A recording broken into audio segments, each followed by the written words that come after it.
This next step is going to further embed this face on the playing card. So, did everything but the chin. So I'm looking at it and I'm deciding that I'm going to go underneath the chin, but then I'm going to cut it off over here to make it look as though his chin is somewhat in front, and also the I guess his neck is going to be cut off here, so it looks like he's kind of wearing this collar. So, establishing that line. And I need to bring this up so that way I can see the rest of the chin clearly. And I'm just using the polygon lasso tool and selecting little pieces and cutting them off. So the next thing is I have to consider the ringlets over here that I want to get rid of and the stuff over here that I want to get rid of. So it's not so much that I'm going to be editing much of Harry Potter's face as much as I will be editing the playing card. Let me trim up some of the hair. Okay. So I need to get rid of this group of pieces of hair. So what I'm going to do is I'm going to be using the clone stamp tool, which is down here. I'm going to make sure I'm on the background layer because nothing's going to happen to the face right now. Everything's going to be happening to the playing card. I'm going to select by hitting the Alt key, and I'm going to click. This is my little sampled area right here, and this is sort of, if you remember the scattered ABCs, we were using the same thing. We're unchecking aligned, so it doesn't follow me around, it stays in the same spot.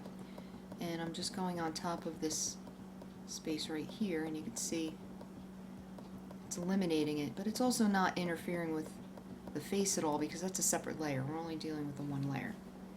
So that was easy enough. We can do the same thing on this side. We can just sample the same area. We don't have to resample a new space. So you can see it's not interfering with Harry's layer, but you can see it definitely took away from the king's face. So now over here it's going to get a little bit tricky. I'm going to continue to use the clone stamp tool, but I'm going to sample this seam over here, and then you can see that you can kind of fit this in here. I like that it has a preview window so you can see what you sampled, and then the rest of this area can be black. Over here, again, this is going to get tricky. Sometimes people will use what they call, the polygon lasso tool and circle a certain area. I'm going to do a little tiny space here. They select an area, and inside, lay via copy. And you got this little piece right here, and you can slide this little piece up here, fit it into place. You can make a copy of it. So it's like using the clone stamp tool, but you can get into bigger, some more sizable pieces. So I'm going to continue this. I'm going to make this all the black field. You can jump around a little bit, making sure that you're always on the background layer when you're doing this step. Sample here. Again, I can make the sample area bigger or smaller depending on what I need.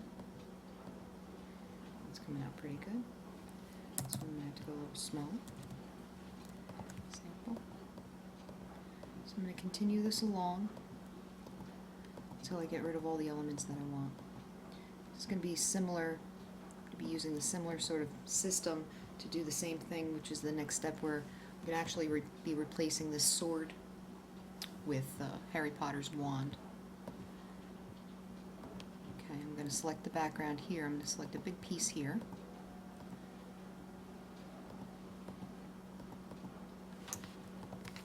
Maybe a copy. And use the move tool. Slide this piece over.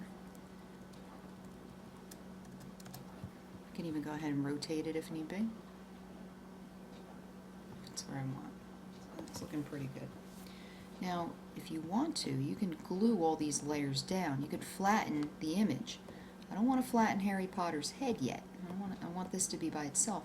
But you can flatten or connect layers together. If you hold down the command button, it will allow you to select and deselect, if you need to, certain images.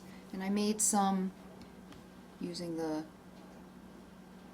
Polygon Lasso tool and Layer via Copy. These are the little bits that I made copies of. So if I right click, go to Merge Layers, and merging layers will connect the layers that were highlighted, but you still see that layer 1 is by itself, so it's different than merging layers.